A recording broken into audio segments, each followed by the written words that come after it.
Story 1. I just spoke to my 4-year-old son on the phone. My wife and I are separated, and I have not seen or spoken to him since his birthday 3 weeks ago because she will not let me see or talk to him. I broke down and cried. She accused me of faking crying, labeled me a narcissist, denied my emotions, and told me to stop manipulating our son. Felt terrible. Story 2. I found that even when people feign interest in a man's mental health, few are prepared for him to admit that things are not okay. Story 3. Society, men, share your mental health struggles. Men share their mental health struggles. Society, oh my God, quit whining. Story 4. I think the problem is worrying about how society feels and ignoring how the people around you feel. Society does not care much about the individual. At large, they are indifferent to what is going on in my life. But the people around me do care. I care about how they feel and completely ignore societal norms and pressures. Story 5.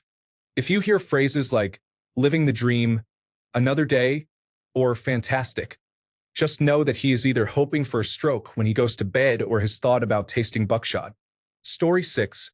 I am a male social worker working toward becoming a psychotherapist, and I can tell you firsthand that we are in the midst of a severe mental health crisis. It is only going to get worse if nothing is done, which is why I have dedicated my life to this. It is a complex issue that is multifaceted. In short, things are likely to get worse before they get better, and unless we start to change things as individuals on a micro level, things will not change on a macro level. Everyone wants the government to come and save us, but that is not going to happen. As men, we need to come up with solutions on our own and heal together because, unfortunately, currently no one cares about us, and society sees us as being the problem rather than having problems. Starts with you. It starts with the conversations you have with your male friends. It starts with your lifestyle and your decisions. It starts with men speaking out against the way we are seen, talked about, and treated in society. Story 7. Learning to be vulnerable as a grown man is hard, but once you do it, other emotionally intelligent people will acknowledge and respect it. The majority of people think men are supposed to be tough and gruff, and they believe men are disposable and replaceable. Many reactive individuals act on instinct, while some people are emotionally aware. Story 8. I have had many battles with my mental health over the last 10 years. When I try to express my feelings to my wife, she either changes the subject or ignores me. We went to couples counseling, and I talked about feeling alone and uncared for. She mentioned how I stopped mowing the lawn and taking out the trash. People often do not care about men's mental health until there is a crisis, and then they are seen as a threat to society. Story 9. I want to remind everyone that you can be the safe space you once wished someone had created for you. Whether it is for your brothers, friends, nephews, or cousins, you have the power to shift perspectives, even if it is just a little at a time. Remember, feminism endured far more backlash in its early days than the men's mental health movement typically faces now. So take care of yourself and the men and women around you. Story 10. The fact that this is being downvoted says it all. Society conditions men to believe they cannot feel. That is exactly why men die by suicide at such a higher rate. Story 11. Do men have mental health? It seems like we are predators without feelings or needs. If we have needs and try to express them, we are considered selfish. Story 12. Everyone pretends it does not exist even when a man commits suicide and thinks that telling him to be tough can solve any of our problems. Story 13. It is non-existent, but is that not how we want it? Yes, we have been conditioned since childhood, but not too many men are open books. Look at the shift in one generation of fathers. Fathers, not mine, did not do anything for their children when I was growing up. Now you see them super involved. We can be the change in mental health as well, but it is unlikely. Story 14. It is mostly ignored. If you bring it up, you are told to man up and expected to deal with it yourself or suffer in silence. Story 15. It is not taken seriously. It is more of a check the box, feel good look, we did something, cause no one actually cares. They just say they do in order to silence the conversation about the disparity in how men and women are treated by society. Story 16. Last time I tried to open up to someone who repeatedly told me I should, I was treated to responses such as, "It's not my job to fix your problems. Go see a therapist or mental health charity. I've got my own issues to deal with. And, best of all, it's not all about you." One person I tried to talk to came up with an excuse to get out of the conversation before it even started. Another started avoiding me for a long time because it made them uncomfortable. I wasn't asking for a therapist or for someone to fix my problems. I just wanted a friend to vent to or to feel supported for 5 minutes, and it was treated like I was selfishly imposing some great responsibility on them. No one cares, and it would not be so bad if it was not the people who are constantly saying men should open up more who are also the ones to shut it down or turn it against you in some way. At this point, I would rather people just say that they do not care flat out instead of acting like they do. Story 17. I am recovering from a severe mental health crisis. And while my family seems supportive, there is little understanding. They do not grasp that certain things trigger episodes, despite my repeated explanations. I would appreciate it if they avoided those situations when possible. However, they do not, which often results in a very bad day for me. What hurt me most was when my niece made fun of me in front of most of the family at a gathering.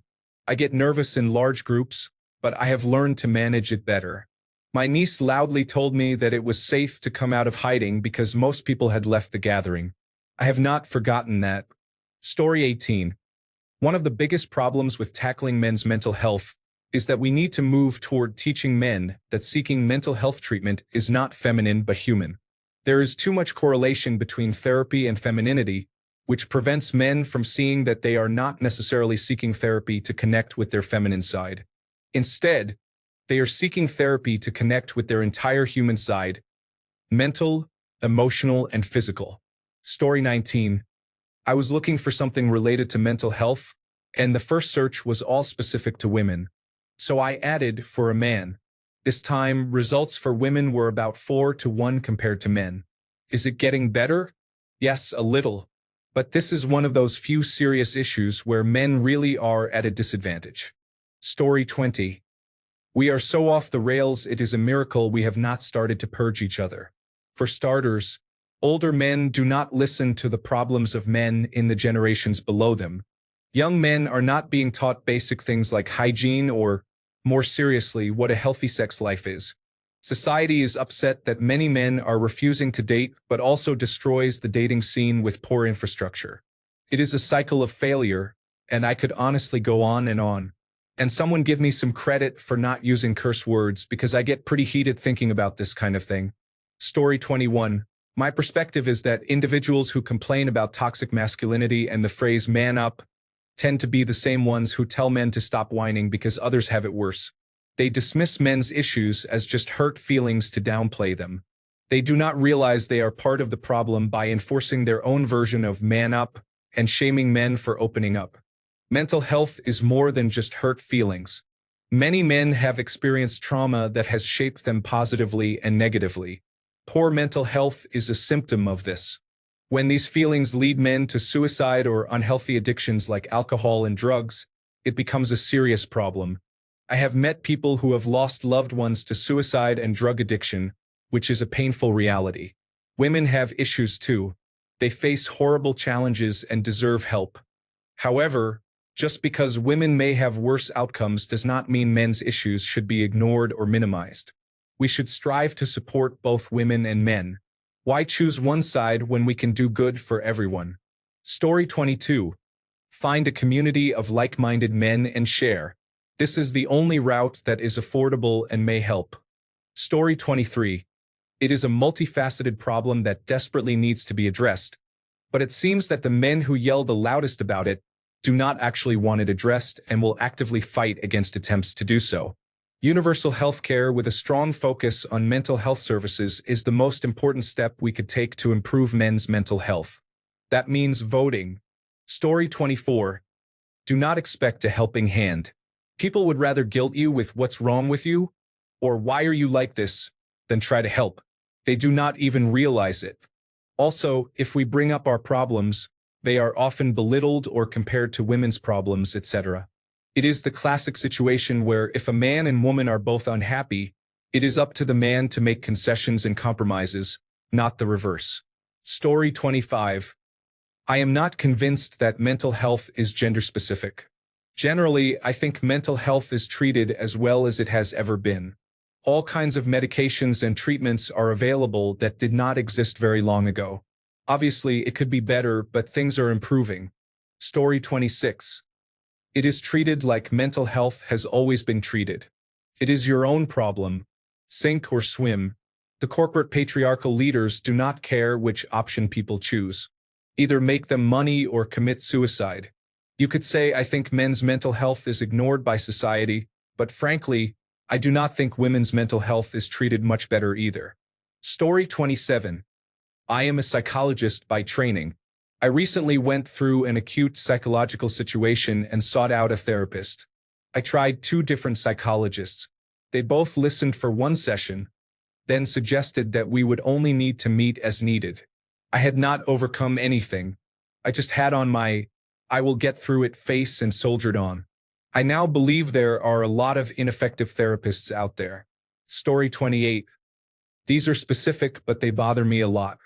The assumption that men are always just aggressive for no reason, dangerous to others before considering if they may be dangerous to themselves, and more likely to be criminals harms many men and boys. Starts really young. Young boys will often end up diagnosed with conduct disorders or oppositional defiant disorder instead of being assessed for potential abuse happening at home, attention deficit hyperactivity disorder, or autism. This is especially true of black boys.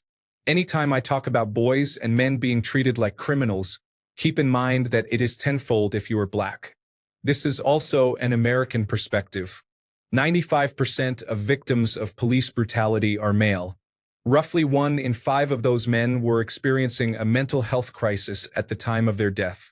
They spend their whole lives discouraged from getting help and having signs of their mental illness ignored, and then when they finally crack, they get shot. A big issue is that borderline personality disorder is massively underdiagnosed in men. Men actually have it at the same rate as women but are often misdiagnosed with narcissistic personality disorder. Borderline personality disorder is widely considered the most painful mental health condition a person can have. 70% of people with borderline personality disorder will attempt suicide at least once, and unfortunately, if they happen to be a gun owner, significantly more likely to be male, it might only need to be once. What I am trying to say is that the assumption that men are the bad guys is poisoning the mental health system's ability to help men. From what I have seen, it is more likely to be viewed through the lens of how a man's condition affects those around him versus how his condition is actually hurting him.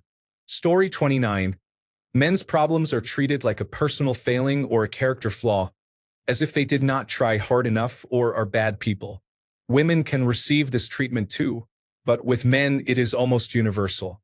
Story 30. Too many men surround themselves with a self-perpetuating lack of emotional support. If the friends you have tell you to man up or ignore your feelings, then get real friends. Do not waste your time with people who hold you down. Story 31. To be honest, I do not see it as a gendered issue. The way mental health is discussed publicly consists of platitudes, no action, and no discussion of underlying causes. We can talk about going to therapy and opening up, but when was the last time a mainstream news source connected rising rates of depression with lower real income and housing insecurity? It seems they always treat it like the common cold for the brain rather than a response to real material circumstances. Clinical depression from brain chemical imbalances is a real condition, but so is depression resulting from distressing circumstances and trauma. However, we are not allowed to discuss that because it could lead to questioning power structures and capitalism. Story 32. Nobody cares. My 30s have been a mental nightmare. An hour a day in the gym is my only mental reprieve. Story 33. We have reached a point where more men are attending therapy, but therapy often does not work well for men. Eventually, the blame may fall on them. Being a man means being blamed for problems that cannot easily be fixed. Story 34. It is all platitudes and grandstanding. When push comes to shove, it is a personal matter and left as that. No follow-up questions. No reevaluation. Just a man and his thoughts. Come what may. Story 35. Non-existent. The only time people care about men is when we are dead. Then everyone shows up at our funerals as if they cared. Like Chris Rock said, the only two people who are loved unconditionally are women and infants. Men are only loved as long as we can provide. Otherwise, we might as well not exist. Story 36. First day with the new psychiatrist last year. Do you have suicidal thoughts? It is very important that we address this before going any further. Yes, I do daily. It is not even just thoughts at this point. I choose to indulge in the fantasy to find mindlessness. He brushes it off and asks the next question. It was the last day too. Story 37. Shameful. I think society collectively should be ashamed of the way men's health is ignored. This includes men who perpetrate that nonsense using the masculinity argument. Story 38. Well, pretty much ignored, and whatever little is done about it, usually the solution is that it is about learning to embrace emotions and to talk, and that therapy is the way. In a nutshell, be more like a woman, which will not help at all. Whenever men have a problem, they are usually looking for a solution, not a shoulder to cry on. If the problem cannot be solved, talking about it will not do anything other than bring it back to the fore. The whole way mental health is managed is tailored to women, and the only solutions it suggests are to essentially eradicate what makes men, well, men. Most will see sitting in a chair for an hour with nothing accomplished at the end other than how did it make you feel as a waste of time. There is a little bit of awareness that is starting to spread, however. Story 39. I remember my mother getting angry at me when she found out I was depressed. I still am, and I had and have suicidal thoughts back in high school. It was a real eye-opener for me. She is absolutely incredible, and I am very fortunate to have her. But there is no way I am ever opening up to her about my feelings, even after my father died from cancer last year. Story 40. Don't be toxic, and if you are sad, lonely, or otherwise distressed, it is because you are toxic, and doing it to yourself is basically the general gist. Story 41. Paid a lot of lip service but not meaningfully addressed. Despite all the talk about feminism and equality, men still face many gendered expectations and pressures, both traditional and modern, that are not widely discussed or are treated as the default. Story 42. I take it seriously. My whole family does. The women in my family always check on the men to ensure they feel supported and appreciated. It is not something that should be ignored or dismissed. I recently watched Severance and thought, anything but going to therapy. He should have tried that first. There should be men's groups everywhere. My husband does not hang out with other men unless it is spontaneous. I encourage him to do many things that will fulfill him, but he assures me that he is doing great. Story 43. Society simultaneously cannot stop talking about it and does not want to hear about it. You are only allowed to give it casual mentions or blame it for all the world's problems, but actually exploring the topic makes people uncomfortable. Story 44. The worst part is that some men will not acknowledge it in other men. I am aware of a line manager in my area who talks about being supportive, but when someone who works for him needs empathy, he barely pays lip service to it. Otherwise, men's mental health is mostly ignored. Story 45. People often discuss the need for further progress, but whenever someone experiences a mental health crisis, they are mocked and shunned. Story 46. Look up women's shelters in your area, then look up men's shelters. That will tell you everything you need to know. Story 47. On an individual basis, in my experience, therapy is generally supported. I was in therapy for a few years dealing with depression, and when I talked about it with others, I did not feel disrespected or belittled. Societally, mental health is still not taken as seriously as it should be. Most of psychotherapy was developed based on what was effective for women, because the majority of therapy patients have been women. It turns out that what works for women does not necessarily work for men. Combine that with societal expectations of what a man should be, along with remaining prejudice against therapy, and it does not paint a rosy picture. However, the first step in fixing a problem is realizing that there is one. We have a men's mental health crisis in the United States. How we choose to act will determine how long that crisis continues. Story 48. It is treated dismissively and often weaponized against us. Is it any wonder why we suppress opening up about problems? Story 49. The political left calls you an involuntary celibate for discussing men's mental health, and the political right calls you weak. Neither side genuinely cares about men's mental health. Story 50. While I have benefited a lot from working on emotional recovery, many times I feel like it is bootstraps and abandonment disguised as help. People avoid difficult conversations by saying, "Oh, this is all too hard. Your problems are too big. I can't handle this," or "I don't feel safe. So now you need to go to therapy." Okay, great. You can easily get someone who completed a 9-month online program with a privileged upbringing who has nothing to offer you. And if it doesn't work, that just proves you are at fault. The male gender role demands that we do not have feelings, that our value is tied to what we can earn, our ability to control the world, and to ensure things go a certain way. That is all emotional trauma. Forcing someone to endure a terrible event without being able to talk about it is considered one of the most psychologically damaging things you can do to someone. Yet this is considered standard operating procedure for men. Story 51. Just make an effort. As if just being a functional husband, father, or employee on a day-to-day basis is not already hard work. Like many others here, I am a member of the I Am Fine Club. Story 52. I don't think men are designed to be okay personally.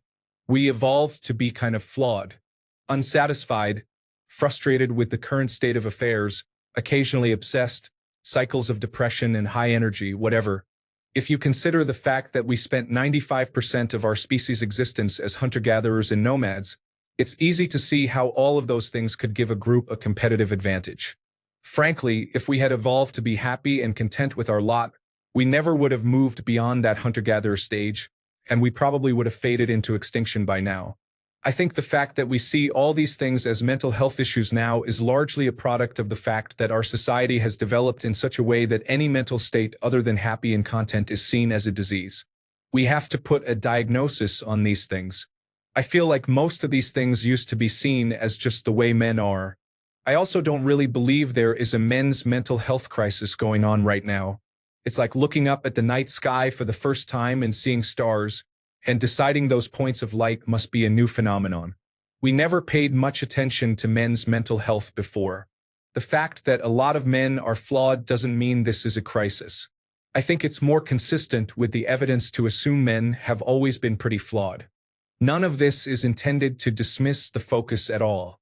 Happiness is the whole point. If we can make people happier, we should. I'm just saying I don't think it's anything new, and that if we acknowledge it's probably the default state for most men, we'll be more successful in managing it moving forward. Story 53. I think it should not change from what it already is. After all, when you decide to talk to someone, even if their opinion on the subject is positive, they already see you as someone weak. Story 54. Here in the United Kingdom, it is getting a lot more attention than it used to. I am seeing more advertisements for support applications and services, and I am hearing and seeing men talking more openly about mental health. Story 55. I don't really care. I take care of myself and I'm doing great mentally, always have. Just take care of yourself. Eat healthy, exercise, work hard, set goals, relax, and enjoy life. It is such a gift to be alive, and life is beautiful even when it is sad. Story 56. It is irrelevant and inconvenient. Men are ignored, scoffed at, cut off, and judged harshly if they struggle with life. I recently got yelled at by my female boss. She told me to get out of her office and said she was done with me because I stood up for myself after she sent a scathing email about calling out sick. That was 3 weeks ago. I am still working at the same place but plan to leave at the end of June. She never apologized. After telling me she was done with me, she sent a message saying she thinks I am a responsible person and an excellent teacher. Story 57. How is it being treated or ignored? I am upset about the ignorant fighting on social media that solves nothing. I just lost another friend to suicide, and I am sick of men being emasculated, diminished, and having to pretend everything is okay. It is always an honor when a man asks for help and allows us to support him. I would like to offer an apology to every man who needs love, support, brotherhood, and real family but cannot connect to it. Keep asking. Keep looking. We need you in your power. Story 58. As a woman, it has been an honor to work on mental health with my husband, explore strategies that work for him, and talk through the things he was told to be quiet about as a teenager and young adult. There is so much societal misinformation and expectations when it comes to gender-based roles. We have to do a better job supporting humans, period. Story 59. I am sad I cannot prescribe myself a tricyclic antidepressant. What a restrictive society limiting my access to healthcare. Story 60. I find that often men are treated as if they are women who do not work properly. This generally comes from the denial that the sexes are different. Story 61. It is difficult. We are simultaneously criticized for being harsh and unfeeling while generally expected to be stoic and unflappable. I do not spend much time worrying about it, and I do what I need to do. My view is that other people do not really know what they want or need, and that is their problem, not mine. Society is an ongoing conversation, and it is nice to be at a place in life where I have many things sorted out even if society has not figured out theirs yet. Story 62. As a whole, society fills us with negative images of men. It is hard to believe anyone cares about you or your mental health when they speak about you in a prejudiced and sexist way. People are different, though. The arm of society includes legislation and community programs, as well as the media and culture. But people are individuals. They care about you if you are kind or funny, or if you show positive traits like being protective or responsible. I think focusing more on how the people around you see you, and less on how society treats you, is better for a man's health. Story 63. We have been aware of this long enough that we need to start taking action. Do not accept people in your life who do not care about your internal well-being. People who truly care about your mental health make this a non-negotiable part of the relationship. We keep allowing this to happen to ourselves. Parent, friend, or partner may not care how you feel, and you just let it happen. Start building that strength. It will take a while. Say no. Say I am sad. Say I am hurting. You may never fully develop this skill, but you can be an example and pass it down to boys. Too many of us are hurting, sad, and literally harming ourselves. If you are able, please lead the way. Story 64. Men are routinely told that tending to mental health is weak or feminine, so they do not take care of their mental health.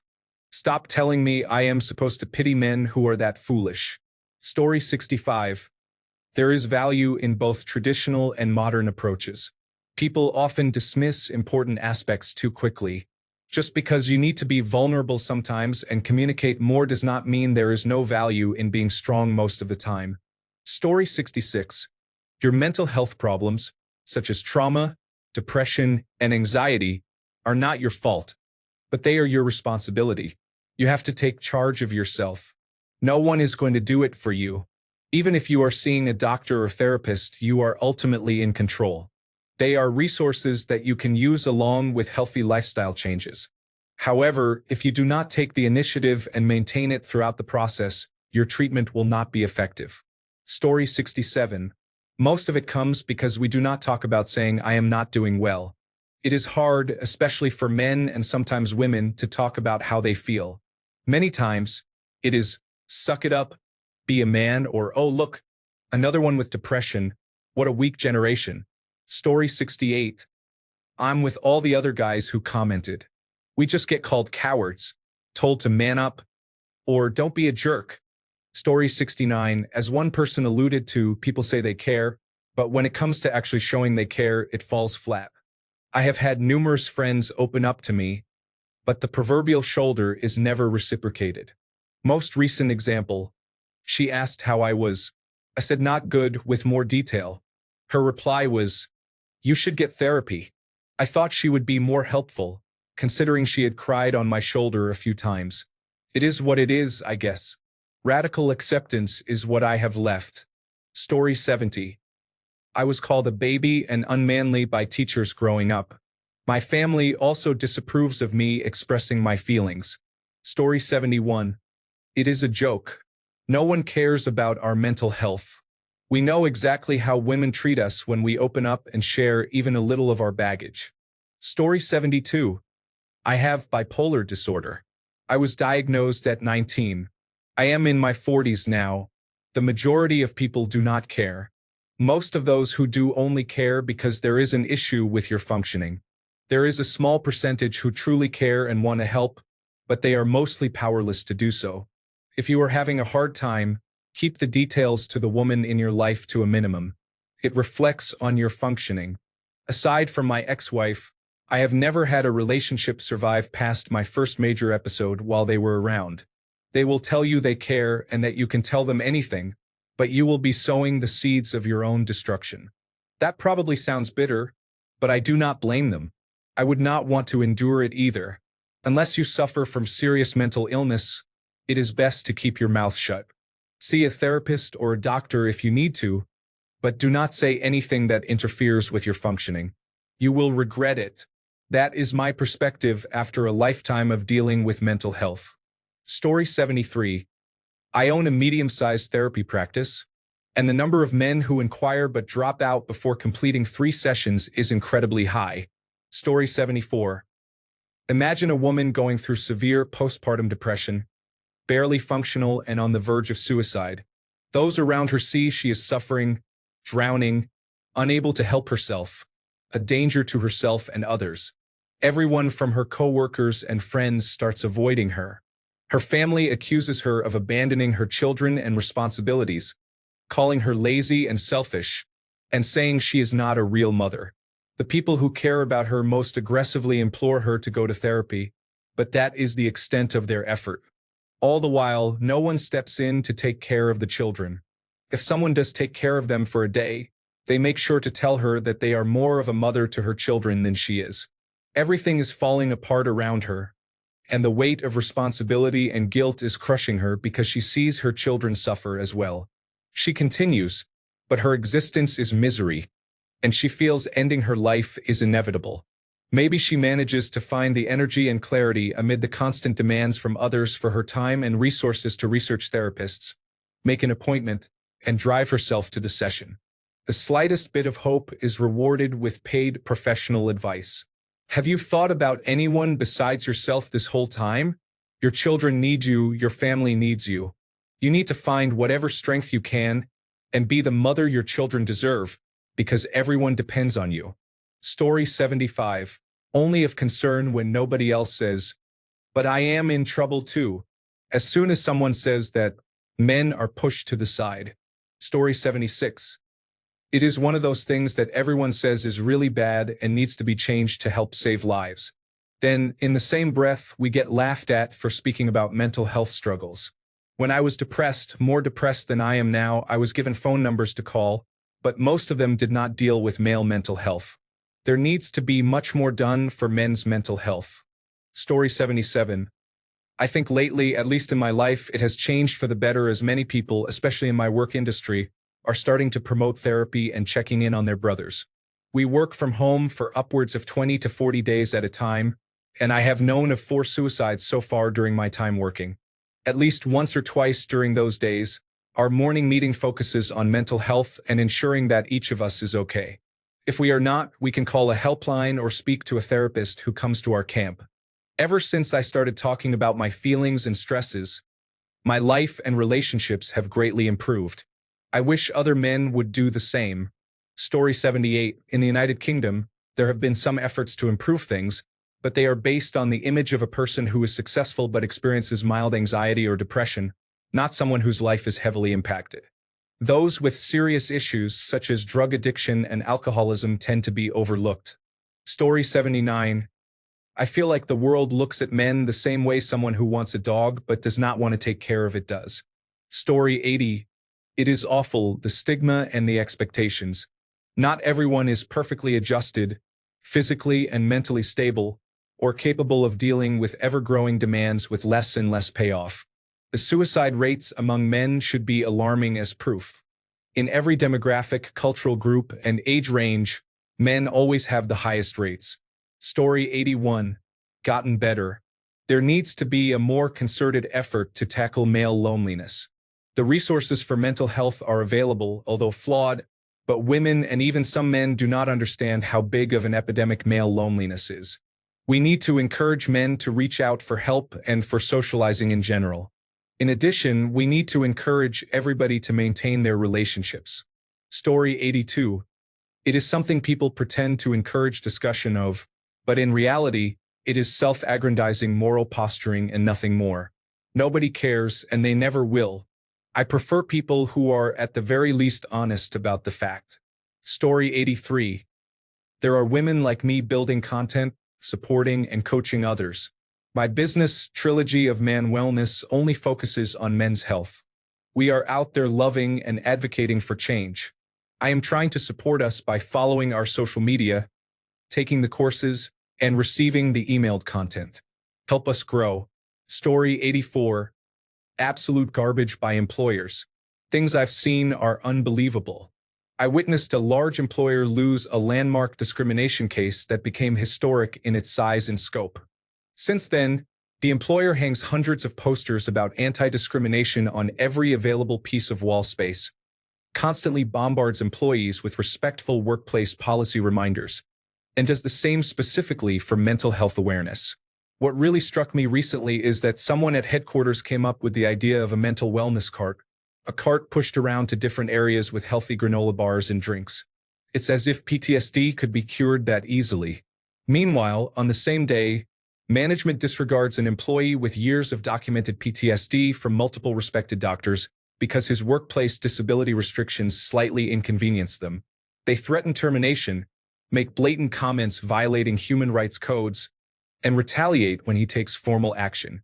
This employee was not in a low-level job. He held a professional position in a strong union. Employers do not care. They will continue to hang more posters and pay whatever fines or compensation is necessary rather than set a precedent. Everyone with a disability should keep this in mind, because one day it could be you spending years fighting for your rights and compensation after violations. Post-traumatic stress disorder is a real dilemma. You take legal measures to protect yourself because stress can be physically harmful or fatal, but protecting yourself is itself stressful. If you educate yourself, find a good mentor who has been through the process, have a competent lawyer and doctors, you might win a significant payout from their blatant violations. However, the years leading up to that involve chest pains, irritable bowel syndrome, sleep disorders, anxiety, depression, tremors, cognitive decline, strain on your marriage and relationships, and much more. The alternative is to do nothing, endure increasing abuse, and experience a total collapse you are unprepared to handle. Story 85. I think men have gotten better at admitting when they are having an issue but still will not seek therapy or medication even if it can be done discreetly. A support system does not really matter if you are not open to change and proactive about wanting to get better. Story 86. Man-woman myth, also known as Roland Adelegun, put it best. Women are human beings. Men are human doings. Anytime something adversely affects men, they repackage the problem to keep the focus on women's gender disadvantage. Always. Story 87. It frustrates me because when I was depressed, everyone told me to suck it up and get over it. I had lost my dog, and no one understood. They just said, well, sucks to suck. When I was struggling with imposter syndrome, people laughed at me, thinking I was making it up, even though I was seriously having self-conscious issues. A good example is when I was self-conscious about taking my shirt off or being at the beach. Everyone on my family side laughed and said, "You're fat, deal with it," which made me feel drastically insecure about my weight. Story 88. 1. I think a mental health epidemic is not limited to men, but it is often treated differently by both men and women. Few people, even if they say they are prepared and able to be compassionate if a man admits to poor mental health. I know several people who, despite advocating for mental health, were unable to be empathetic or compassionate when I shared my own struggles. Story 89. It is treated poorly, barely acknowledged, and when addressed, it is done so in the context of making things easier for women. Story 90. It is not a problem that will have a solution anytime soon because people only pay lip service to the fact that there is a problem. Nobody wants to participate in the solution, and nobody wants to change their outdated ideas of what a man should be. Story 91. I have a friend who told me that if I am ever feeling down, I can talk to her. I did a few times. Each time it was met with responses like, uh-huh, yeah, oh, and and I stopped talking. She immediately went on about what she was doing on the weekend or about herself. I slowly stopped sharing anything personal with her. She just reinforced my trust issues. Story 92. I don't see it as being very different from everyone else's in general. Poorly managed. Mental health awareness, education, and preventive care are still fairly taboo, underfunded, or unheard of here. Story 93. In therapy or a professional setting, men are treated comparably or better than women. Society has a toxic attitude toward men seeking both help and support for mental health. Men need support from society as well, but I believe support is lacking for many men, and even more refuse to ask for it. Story 94. I have a father in his 60s, a boyfriend of 16 years, and a son who is 8. My boyfriend really opened my eyes to society's expectations of men around 2012. He shared his story and trauma, and it broke my heart. I see how his parents, both mother and father, treat the importance of mental health. They are out of touch. His grandfather, like most from that generation, was even more out of touch. Like his father, my father was also taught to suppress all emotions. Not only that, but he was disciplined if he didn't follow the rules of manly emotions. This led him to later suffer from anxiety and a 40-year drinking problem. It really does trickle down, and it is so hard to break that cycle of ignoring men's mental health and making them feel ashamed to be human. When I found out I was pregnant for the first time, and with a boy, I decided to research the toxicity around men's mental well-being and how to raise a strong man. I suggest watching The Mask You Live In. I think the topic is definitely being discussed more and accepted more, but now we have this whole battle of the sexes. The man versus bear memes are hurtful and honestly insensitive, in my opinion. Although many women still have their own struggles, I feel like we have experienced a boom in learning to be comfortable in our own skin and with our feelings. I don't feel like boys and men have quite had that shift for themselves yet. Some would say that men are more traumatic, powerful, and toxic, but I feel like we just haven't handled their emotional health very well. There is still a lot of work to do with both genders and with humans in general. The internet has done a lot of good, but I also see a lot of harm being done. I think that is reversing much of the progress we have made. Story 95. Either society needs to be honest and say they do not care about men's feelings as much as they claim, or actually listen to our voices when some of us just want to feel seen and heard. Story 96. Terrible. However, in the past decade, it has improved slightly. There is more awareness and compassion, especially among younger generations. Story 97. Too few people reach out for help, and not enough receive assistance when they need it. There is a shortage of therapists and mental health professionals. Story 98. Many people believe that mental health is unimportant or that it can be ignored. This is not true. We have the highest depression rates and the highest suicide rates. We also experience sexual assault more often and at younger ages. There are few places where we can recover from these experiences. When we speak up, everyone treats it like a joke. Story 99. I think it needs work, but I also believe men create problems for themselves by trying to dump all their issues on other people and expecting the women in their lives to be their therapists. Story 100. Hot take, but too often mental health awareness is used as a talking point without enough concrete action. I see many men posting about men's mental health awareness, bringing it up in conversation, but we are well aware. What are we doing to support each other? This is not the case for every man, but I have seen too many men wallow in self-pity and expect outside help without doing anything to support themselves. Your depression is not your fault, but it is your responsibility. Men do not support each other the way women do. We do not uplift each other, and we do not hold women accountable for upholding unrealistic beauty standards. We are not united as a force to make the world a better place for other men. Too many of us try to go it alone, not opening up or reaching out. In terms of raising awareness, the issue has been discussed extensively. There is no actual action and no accountability from too many men. I say this as someone who struggled for years to be there for my best friend before he unsuccessfully attempted suicide. I tried for years to get through to him, to get him to see a therapist to help himself. I could not fix him. This is something we all need to accept. There are men genuinely struggling, but many are simply wallowing in self-pity and unwilling to help themselves out of their struggle. Story 101. At some point, each individual must decide to take care of himself. Blaming society or others for their attitudes toward mental health will not solve problems. Story 102. Men are usually thought to believe that emotional intelligence is a sign of weakness, so they are afraid to develop it. If you can overcome that initial fear, you can start making friends with whom you can talk about emotions and also not be afraid to see a therapist just to discuss things. Story 103. Men ruin it for other men, and anytime you lead with an "I feel" statement, you are immediately seen as a sensitive person. Story 104. Maybe instead of what I see in comments, someone could mention specific things that are missing.